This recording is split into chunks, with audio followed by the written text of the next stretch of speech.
I think it's important to start with how we see our clients getting to microservices, because you can do microservices for microservices' sake if you're an enterprise architect, but the real driver here is speed. So when businesses want to go faster, they end up making decisions to enable their velocity to increase, which tends to take them to things like the cloud, which moves them to things like scale out, and then you eventually get to a combination of microservices and DevOps. And I see the two interrelated, because if you are building microservices but you're deploying all those microservices as part of a monolith, then you don't necessarily get any sort of speed. You don't reduce the dependencies in the systems.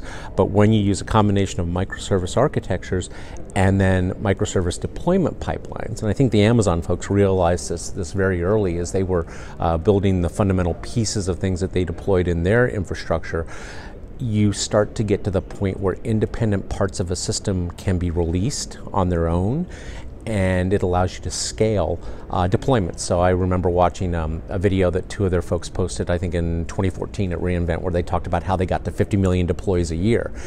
And it was a combination of microservice architecture plus microservice pipelines. We are now seeing large enterprises begin to hit higher levels of velocity that will take them in that direction. For example, Home Depot last year, with its investments in microservices, I think got to somewhere around 25,000 deploys a year. So it's not 50 million, but it's still pretty good for a very large organization that you would think is a traditional IT shop.